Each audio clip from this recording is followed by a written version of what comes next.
Well, good evening, everybody. This is Brendan Baylod here with the from the Great Lakes Shipwreck Research Group. Welcome to our 2021 season of Great Lakes Shipwrecks Live. This is our first show of the new year after our holiday hiatus, and we have a great show in store for you tonight. I have scoured the ends of the earth to find one of the Great Lakes best known maritime preservationists, underwater archaeologists. This is a guy who's been around for a long time. So I'm going to give it a little bit of time for people to join. And if you are online, go ahead and leave some comments for us so we can see that you're on and that you can hear us. A couple of things that I have for housekeeping before we get started with our special guests, Ken Vrana. This season, we have a number of guests lined up, but we're always looking for more. Next week, we have a guest that I'm really excited to have. Many of you know him. A lot of you have read his book on the Westmoreland, Ross Richardson. Ross has been around for a long time looking for shipwrecks and has found quite a few. I think the W.C. Kimball last year, an amazingly intact wreck. And it'll be an interesting thing to hear about Ross's background because he's been around doing this longer than a lot of people think. And after that, we have an amazing guest who I have really wanted to get for a long time, and that's Pat Labadie. And of course, his name is sort of synonymous with Great Lakes maritime history research. He kind of founded the study of it. He's been around since the 1950s. As a diver, as a historian, as an antiquarian, he's done it all. So, a guy I really have hoped to get on. So, let me just take a quick check of the page and make sure we are indeed online and people are watching us.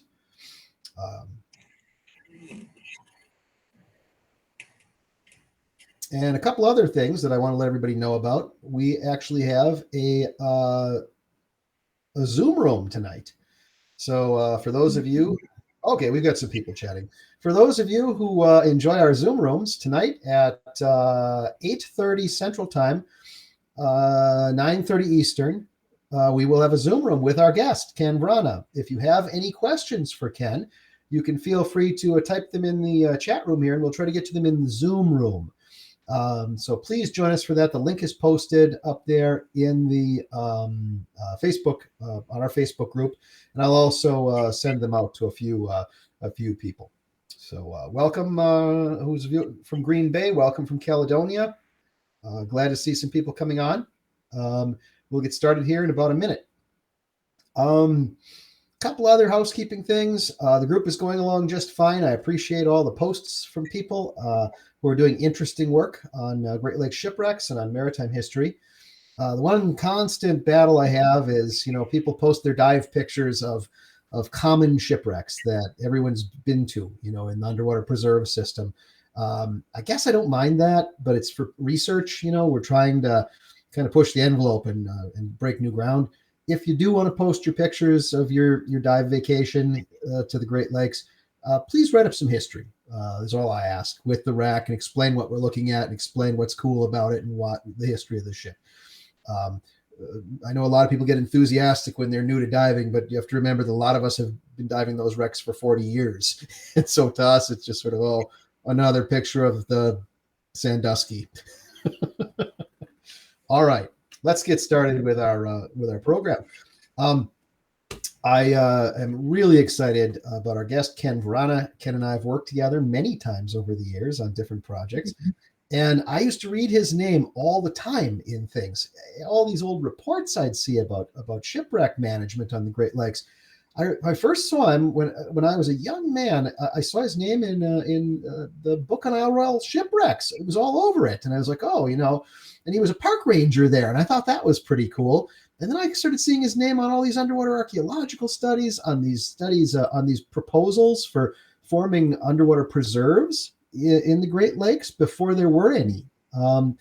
And I finally got to know him, and I was really impressed with all the things that Ken has done. So, Ken, welcome to the show. Hey, it's my pleasure, Brendan. It's been a long time. Yeah, it has. And as you know, I generally don't give too many interviews, so I'm really looking forward to it tonight. Well, thank you so much, Ken. I really appreciate you agreeing to do this. It's an opportunity to kind of take a look back at all the different things that you've done. So, I asked this question to everybody, but how does a guy from St. Joseph, Michigan, end up as a ranger at Isle Royale Park, and then develop this tremendous passion for Great Lakes shipwrecks and maritime history, and literally become a foundational figure in the field? Why don't you tell us a little bit about that journey?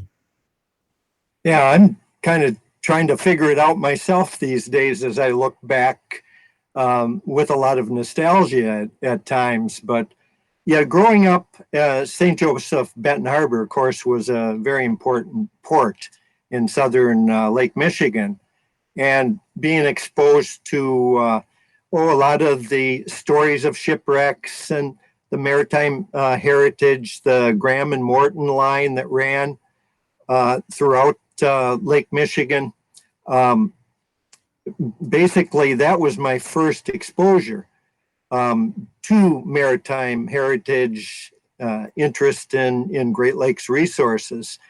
And that kind of propelled me to look at a future involved some way in natural resources, Great Lakes. But my primary drive was a career outdoors. So when I left, that would be Southwest Michigan, I went to Michigan State University. And believe it or not, my first discipline I sought was animal husbandry, because I really believed that I was going to return to my birth place and where most of my family lived, and that was western North Dakota, right outside of the Badlands, and to become a ranch boss. But during my time at Michigan State University, I discovered another field that would keep me outdoors, and that was the national parks and outdoor recreation. So I switched my major from essentially cattle to the Department of Park, Recreation, and Tourism Resources. And sometimes in life, just opportunities present themselves.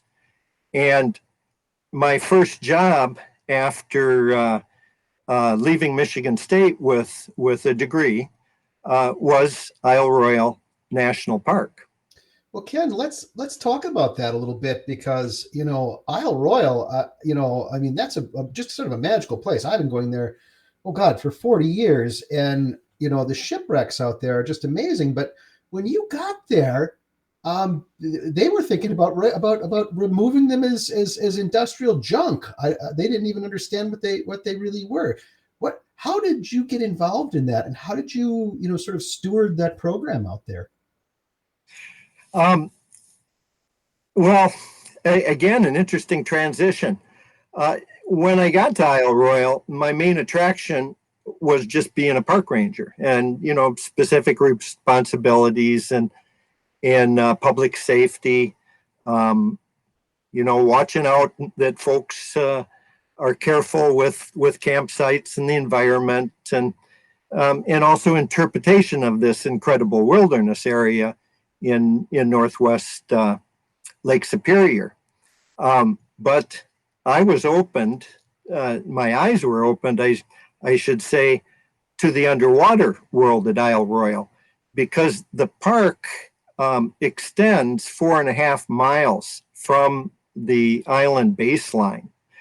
And this is rather unusual.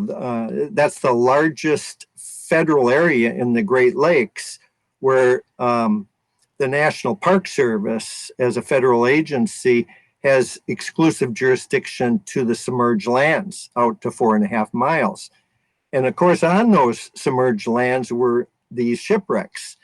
So my interest that started in southern Lake Michigan was transformed into an even greater interest in scuba diving. and being able to see the shipwrecks of Isle Royale myself.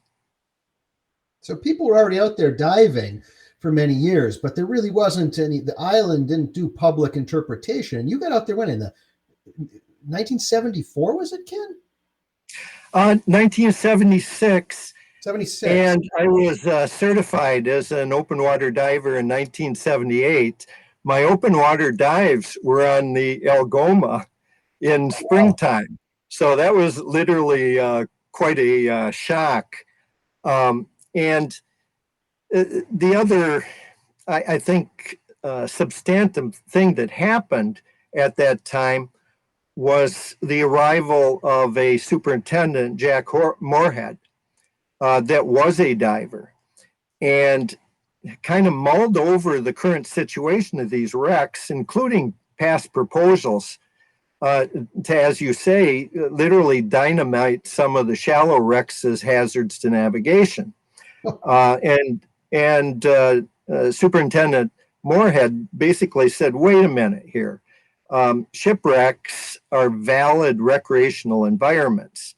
And shouldn't we, as the National Park Service, be managing and interpreting them like other park resources?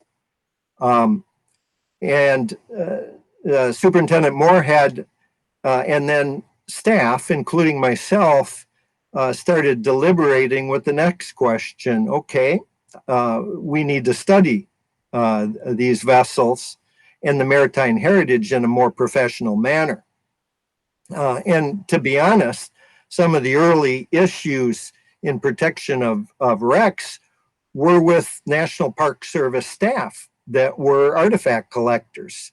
So it was important to, essentially develop policies that position these wrecks as important park resources and made known to the public and our own employees that it's off limits for recovering artifacts. So you did a lot of work out there, Ken. I know you've been on a lot of the wrecks. I think here you're putting an ROV down on the Kamloops. What are some of your favorite memories of being out there and surveying those wrecks at Isle Royale? Which wrecks did you particularly find memorable?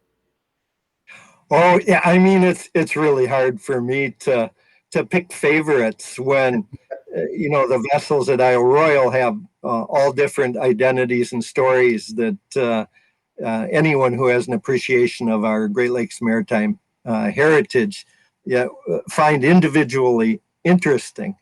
I think the experience that really stands out from that time was the arrival of the Submerged Cultural Resources Unit in 1980. And the Park Service, thanks to our advocacy at Isle Royale, decided to devote some funds to that study of the shipwrecks of Isle Royale as a collection of vessels that were later nominated to the National Register under what's called a thematic justification. But from 1980 through my time at Isle Royale, I left in 1984 after a 9-year tenure.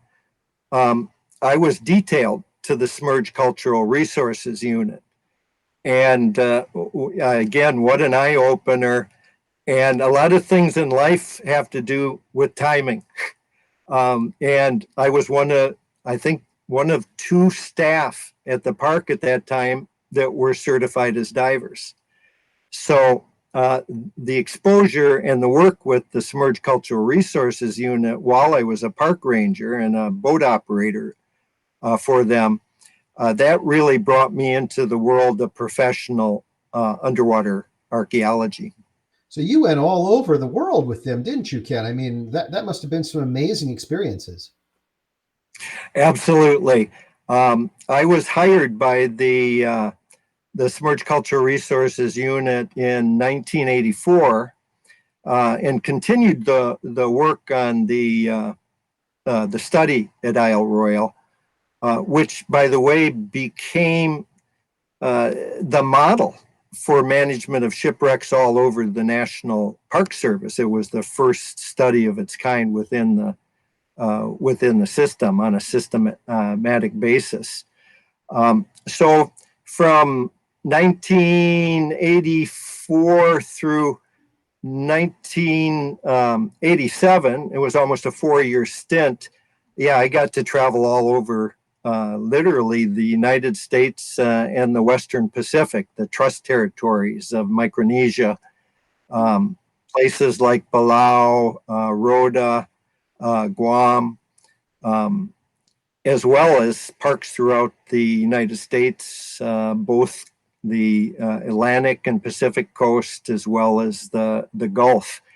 And we were doing essentially baseline studies of park waters. My goodness, at the time, and being a fairly young and excited new diver, what an opportunity for someone to both see the world and, let's face it, get paid for it at the same time. Well, so Ken, how did you manage to pry yourself away from opportunities like that and come back to the Great Lakes? Plain and simple. After about 4 years, I started longing for the Great Lakes region again. The tropics and all these different types of environments were wonderful, but I pretty much realized that, my life was tied to the Great Lakes, and I wanted to pursue graduate study, and to make that, again, another transition in life, from being essentially a technical and scientific diver to someone that would be professionally involved in both the management of submerged resources as well as the study of those resources through archaeology and history.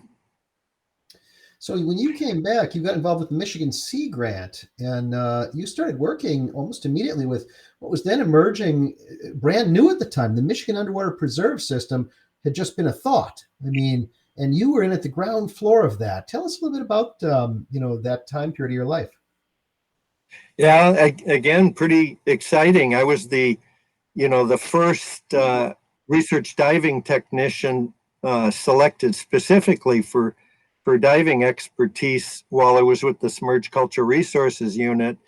And then the Michigan Sea Grant program, which was based both at University of Michigan and Michigan State University, offered me a position as an underwater preserve specialist. Again, the first time such a position had been created. And my responsibility was to work with communities around the Great Lakes region to establish and help develop locally this concept of underwater preserves.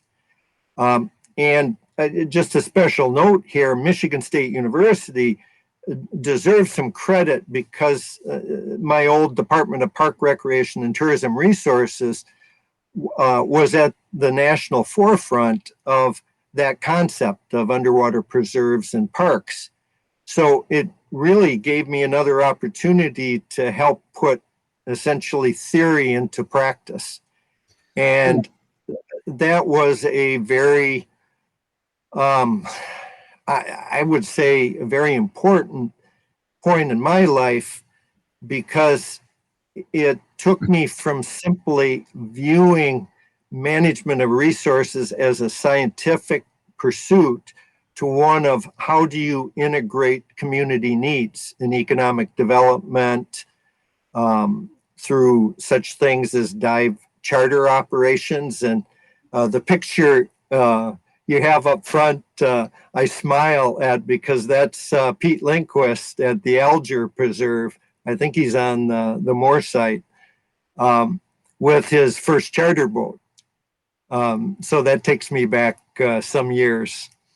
So there were not many parks yet. I mean, I think there was only Thunder Bay. I think maybe they weren't even there yet, because I remember I just posted a report that you did propose where these parks were just being proposed, and your name was on it, and that was in the 80s.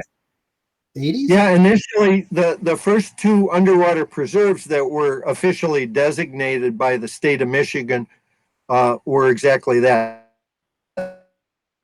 Thunder Bay, and then Alger up near Munising. And I think the thing that set them apart, they both had active charter services and fill stations for divers. So both of those communities were active in promoting that type of economic development, as well as tourism related services. So again, that I found myself becoming more interested in meshing the science of archaeology with the needs of communities to diversify outdoor recreational opportunities through sport diving and related tourism services. Definitely. So now we've got 13 preserves. I know I was active as a young man with the Keweenaw Underwater Preserve. We get a lot of people who are active with Marquette and Alger and Whitefish here. Did you ever expect that we'd have this many preserves? No, I didn't. But it is the result of very active community support for that concept at the time. And Michigan was recognized, as early as the 1980s as being one of the U.S. leaders in the development of that concept of underwater preserves and parks. Now, as it's kind of developed, I look at our preserve system as kind of being the equivalent to underwater wilderness areas. There's not a lot of infrastructure. The sites are advertised usually locally or through the Michigan Underwater Preserves Council, which Michigan Sea Grant at the time was instrumental in forming, in collaboration with community members to represent the whole system as a whole. And the Michigan Underwater Preserves Council, Inc. is still an active organization. So, I take some pride in not only the development of that underwater preserve system, but at least some community-based infrastructure to assist these communities that have invested whatever resources they might have had. And that varies, by the communities. Thunder Bay, of course, eventually wanting the National Marine Sanctuary designation. But also what brought notoriety during that time, during the latter 1980s and early 1990s, was the Fitzgerald Project. And this was coordinated by the Michigan Sea Grant program, and I had the I guess honorable distinction of being the project coordinator for the first U.S. civilian reconnaissance at that site, using the system you see here in the slide. And Sea Grant was just as interested in this new technology where you have smaller ROVs still tethered to the surface vessel. But the smaller RVs were deployed out of a garage unit, because the problems that the early ROVs had on shipwrecks was entanglement, because they were with the hard line to the surface, they were deploying straight down, and the garages could be deployed to the side of a vessel, and then the ROV backed out of the garage and then sent in to laterally survey and document a site. So that was a big step up at the time. And now look what we have in ROVs, including autonomous underwater vehicles. Definitely. So you also did a good deal of diver training and to encourage that sort of community involvement, and in some ways pioneered that. Because a number of organizations followed after that, such as WUA, which I'm involved in here in Wisconsin, and some of the other preserve committees. Yes, former colleague of mine, Phil Wright, who was a Canadian archaeologist, teamed up with Mike Kohut, another name from the past, who ran a dive shop out of the Detroit area and was very invested in the underwater preserve concept as a way to recruit more Great Lakes divers. And so we did establish the first avocational training using professional archaeologists as instructors. And I think this is a shot in the latter 1980s, around 89, 90. Yep. And I think one of the divers there is Jeff Gray. Really? Who took his first avocational underwater archaeology course from Phil Wright and I. Cool. And Jeff, of course, is the sanctuary manager for the Thunder Bay National Marine Sanctuary in Alpena.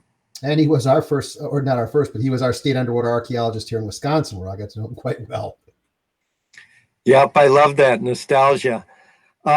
Also, later on, during my tenure at Michigan State University, the success of the underwater preserve system and working with communities, the university decided to invest in a new center dedicated to underwater resources, the Center for Maritime and Underwater Resource Management, which was founded in the Department of Park Recreation and Resources at MSU in 1994 through the year 2000. And yeah, that's a very notable publication during that time. That was a multi-year inventory of the maritime and recreation resources of the Manitou Passage Underwater Preserve. And again, we used the model of collaboration, in this case with the Sleeping Bear Dunes National Lakeshore, and lots of community members. We had over 100 volunteer divers during that inventory period of not only shipwreck sites, but old wharf sites, dock sites, and other types of submerged resources throughout the area. Aids to navigation. It's an amazing study, Ken, and and of course it's unobtainium now, and divers have rediscovered it, and there's just a lot of enthusiasm for it. Question, Ken: is there any way for people to get copies of this? Absolutely. We talked about this before, but I would say within the next few months, we'll have digital copies available of the full publication again.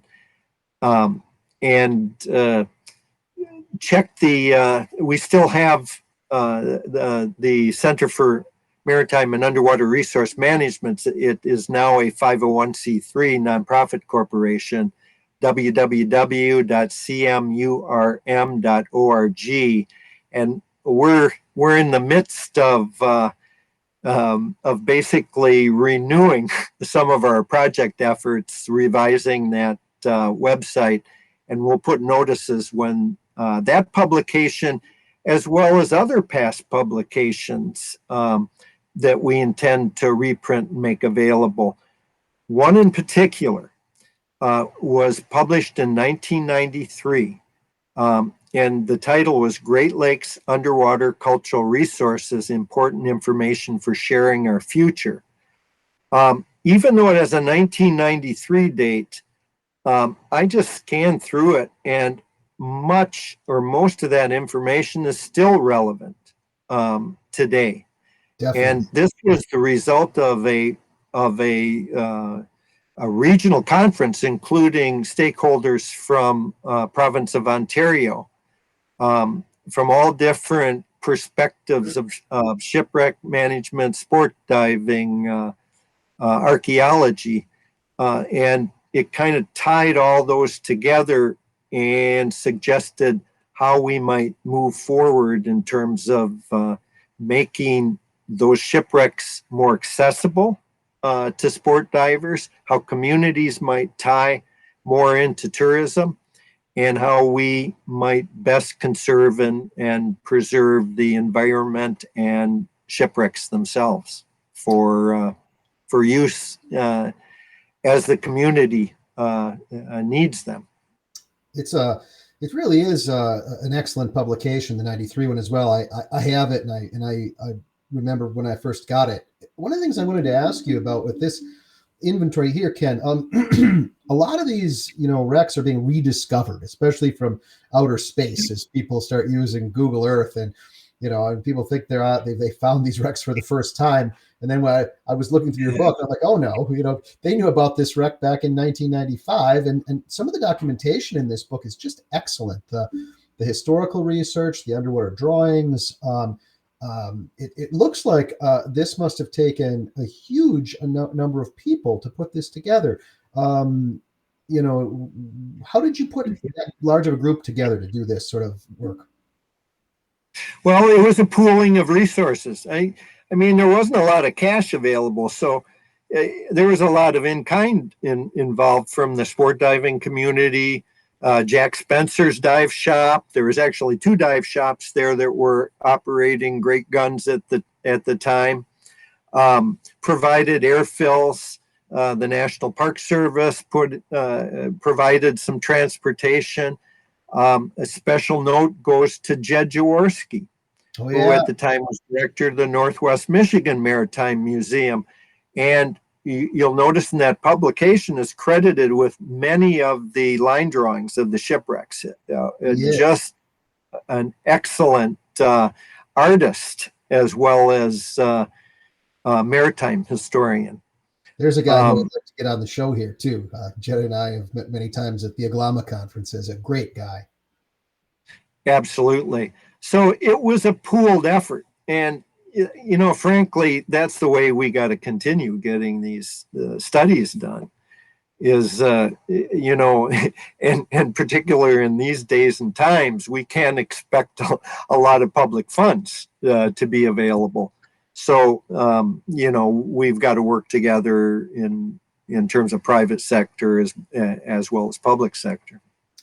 So, Ken, let's move on. I think this is a really groundbreaking study here, and I've got this in my collection, and it's another piece of unobtainium now. Tell us a little bit about this part of your life. Well, I was the managing editor for this study. Which it technically is called a environmental impact statement and management plan. And when a federal agency comes into an area, and in this case, this was more of a management agreement between the state of Michigan and Department of Commerce, National Oceanic and Atmospheric Administration, where the concept that was being promoted and is still in place today, and is an exception to the other national marine sanctuaries. The state of Michigan retains full jurisdiction and ownership under a public trust of all the submerged lands and the shipwrecks. So in this case, the National Oceanic and Atmospheric Administration does not have jurisdiction over, exclusive jurisdiction over the bottomlands and the wrecks. Those are still in the public trust of the citizens of Michigan and now the world. Really? But it provides this great example of how the feds and state can work together. Now, whether it's frankly still working as it intended, Frankly, I haven't really done any assessment of that question in the past 10 years or so since the last management plan went up for public review, I believe 2009, 2010. But I am interested in getting back to Thunder Bay at some point and see how the community is embracing or not embracing, the concept that this study advocated. And believe it or not, in the early days of this study, the community was almost wholly against bringing in the feds. Well, I remember it well. Yes. And I remember one meeting. It was at I believe one of the high school gymnasium, and a dear friend of mine, John McConnell, who was very active in the underwater preserve and wanted to see the next step of underwater park development, promoting that concept and literally getting booed by the attendees from the community. It sounds like it's changed, that type of community attitude, and it has now more embraced the sanctuary. Yeah. My particular interest is how has it affected the branding of that region, around Alpena and Thunder Bay, from the standpoint of community heritage and tourism. It's an interesting Meaning, oh, go ahead. It's an interesting question, Ken, and I follow a lot of things that go on there, and the community does seem to have, for the most part, embraced it now that it's been there for so long. It's become sort of part of the white noise, and the people who were up in arms about it have realized that they weren't going to keep them from being able to fish. And the only thing that I know there was some concern about in this community was requiring permits to go to do wreck hunting. And so far, they've been pretty good. My guests on the show late last year, Mark Gamage and Joe, oh darn it, I'm blanking his name. They were wreck hunting, found two wrecks in the preserve, and had a very good working relationship with NOAA. Didn't have to file any permits to go wreck hunting, and worked very closely with them. So I think it's been a success even among the wreck hunting community. That's very good to hear. In terms of development of this underwater preserve and park concept, yep, this was frankly our best shot to pilot more of an underwater park concept. And I'll make that distinction again, where the preserves are kind of like an equivalent of a wilderness area, where Thunder Bay actually has infrastructure. They have staff, they have resources to go out and document vessels, to work with the community on tourism development.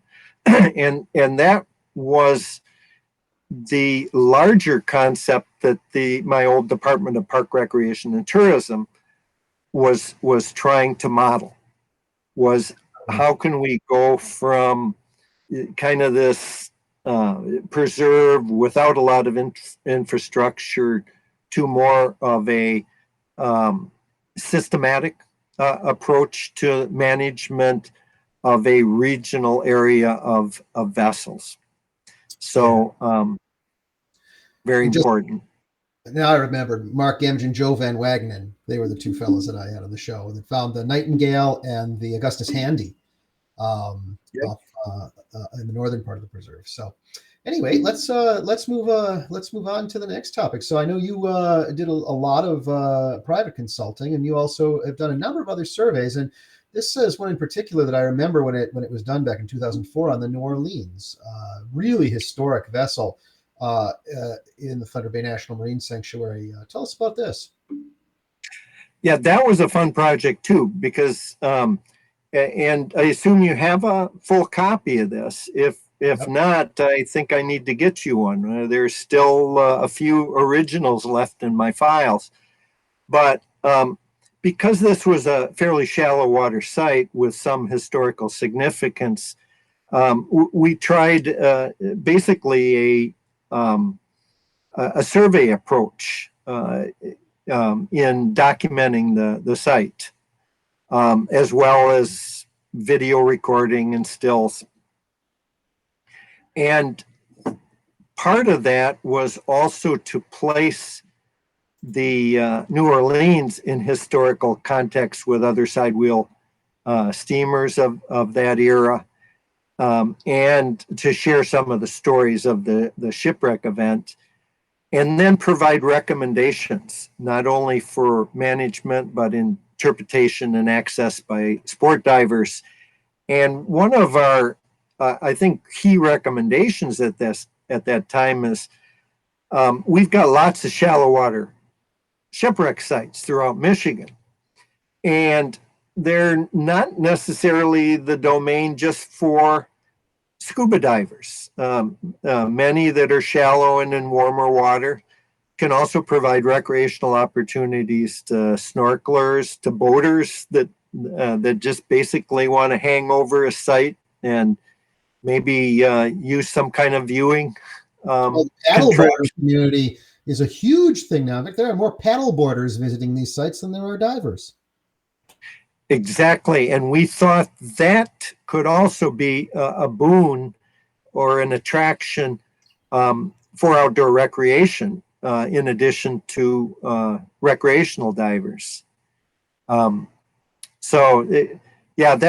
study in itself, I think, helped guide the National Marine Sanctuary on looking beyond Thunder Bay for just recreational divers. And of course, the museum and interpretive center they now have in Alpena has been very well received and is very professional in its development. And that shares our maritime heritage and stories of diving with the non-diving public. Definitely. So, one of the things then that, just remembering, the different things we worked on together, the thing that comes to mind most to me is the Dunkirk schooner. I remember you gave me a call and asked me if I could help do some research and look into this interesting schooner that was found in Lake Erie. And it was fascinating. I don't know that we ever did. I think I came up with a top 10 list of what I think it was. Why don't you talk about this one a little bit? Now the Center for Maritime and Underwater Resource Management, this was post Michigan State University, because in 2000, the dean of the College of Ag and Natural Resources decided to downside all the institutes and centers we had on campus. Oh, okay. So we basically proposed to administration to spin off as a 501c3. And we expanded our mission to include partnerships with private sectors, including salvage firms that often were positioned as treasure hunters. Well, that's not always the case. There's good companies and poorly managed companies. Sure. And the Dunkirk Schooner Project was one of those attempts to see how we could reconcile and, we'll say, promote more professional archaeology within the salvage community. So instead of just discovering a shipwreck and going down and basically filing an admiralty claim and stripping the vessel of its good stuff and then trying to sell it to collectors, the concept here was to do a bona fide archaeological survey. And in the case of the Dunkirk schooner, there was real live interest by Buffalo businesses to establish a waterfront attraction. And this was a potential big money operation of actually recovering the Dunkirk schooner, which was virtually intact, and placing it in a freshwater aquarium with active archeological investigation and conservation facilities. It was a big concept by the salvor in possession, as well as the business community in the Buffalo area. Unfortunately, it never came to be. The salvage group, in essence, violated some of the requirements of the permit.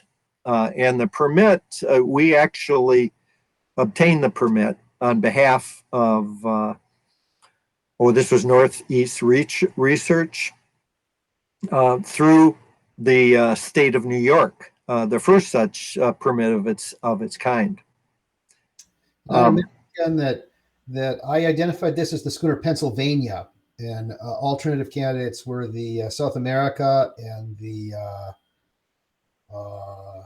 I think those are the two main ones I thought it could have been. Do you remember? Yeah. Did we ever come up with a name for sure?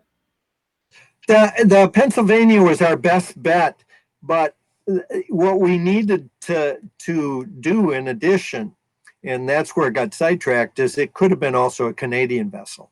That's right. Yes, and this isn't a fairly intact schooner in relatively deep water too, and it's a dive target to this day in Lake Erie. That's pretty well known, yeah, the project never really did get off the ground, but the archaeology and the research that was done for this was pretty solid, as I recall. Yes. And, this is one of these situations under our contract with Northeast Research where, our conclusion parted ways with the company, meaning they had their own ideas on what the vessel was that wasn't consistent with our research. Yep, I remember that. I was working in the background on this. I wasn't, too visible in it. I think this was one of these things where I went through the records and did what I could. But I know you did a lot of other private consulting as well. And one of the big things that you were involved with was the Titanic. I remember seeing you on TV, I think, and I was like, I know that guy. Tell us a little bit about this. Yeah, again, something you rack up to timing. I gave a presentation in New Orleans at Underwater Intervention in the late 1990s. And it revolved around this concept of private-public partnerships to move forward with, more effective and equitable management access to these sites. And I was approached by the attorney for RMS Titanic Inc. and said, basically, you're talking our same language. We've been criticized as a company for our handling of the Titanic site. We need someone to help guide us in more professional survey and assessment and management recommendations for the site. RMS Titanic was the salvor in possession under Admiralty law, which is based in the U.S. Constitution. So it's, the bottom line is we're never going to divorce Admiralty law from our underwater world. It's one of the oldest bodies of international law in the world. To me, the real solution is how do we best work, with private sector when you have situations like the Titanic that obviously have market value. It's an icon. Virtually everyone across the globe knows the story of the Titanic. So my relationship with the company led to my first consulting maritime archaeologist gig with Titanic Expedition 2004.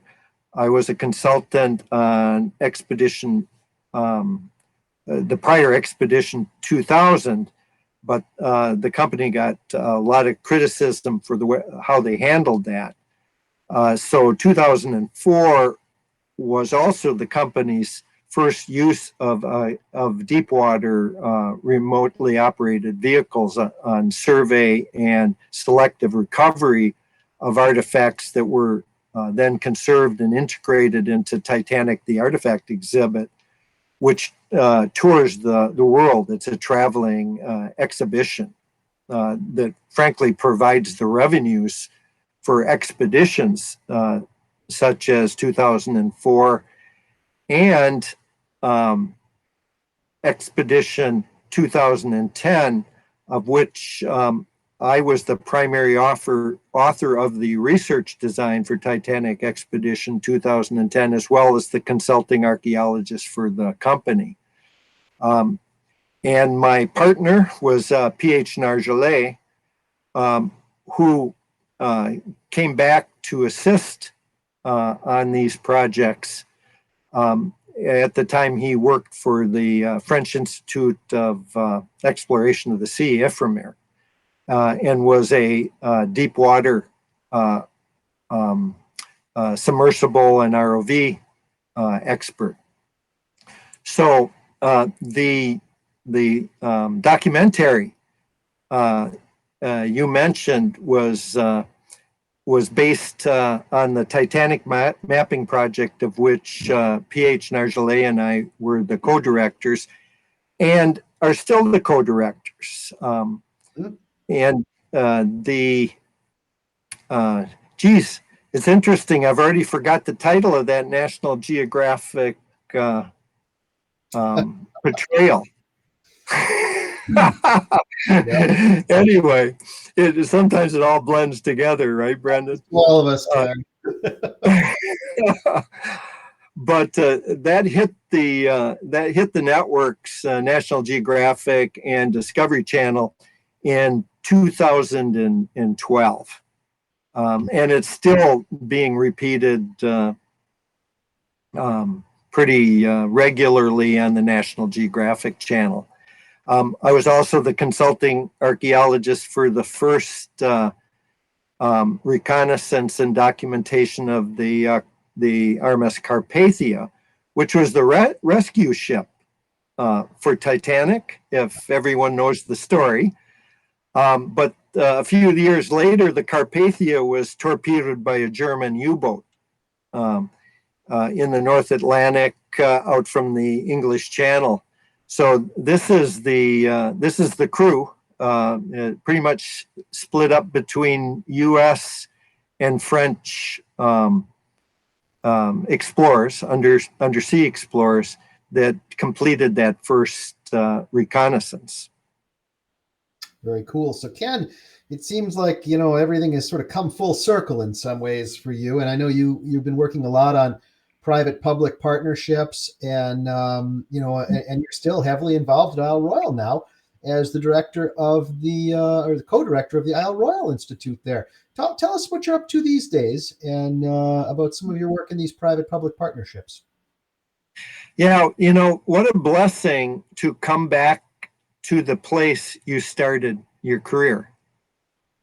So in 2009, I was offered the position of the director of the Isle Royale Institute at Michigan Technological University, with the primary responsibilities to work with Isle Royale National Park and the National Park Service in developing research and education programming.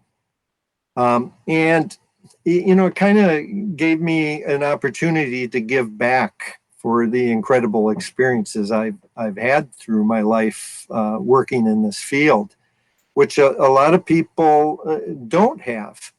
Let's face it, there's not a lot of living wage jobs in archaeology and the management of submerged resources anywhere in the United States or even globally. So again, I feel very blessed for that. But the theme of community engagement and public private partnerships, I've embraced throughout my career and have extended to my responsibilities with the Isle Royale Institute. And of note, Ralph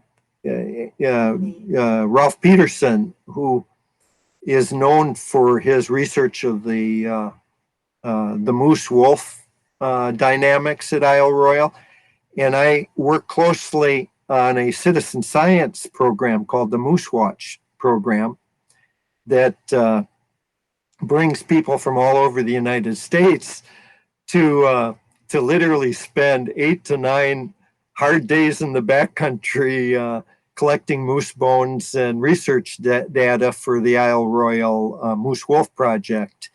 In addition, I'm working with Native American communities and other stakeholders in developing base camps for youth and family at Isle Royale. And in that way to better share, this incredible resource, this incredible place called Isle Royale National Park, specifically with our youth. Outdoor and environmental learning is even more crucial today than in when I started out my career at Isle Royale. As a trained social scientist, I look at demographics very closely, the study of migrations and the various status of different peoples and resources throughout the United States. It's something that really alarmed me is back at the turn of century 1900s. About 70-75%, based on what study you look at, of our citizens in the United States lived in rural areas, small villages, and towns.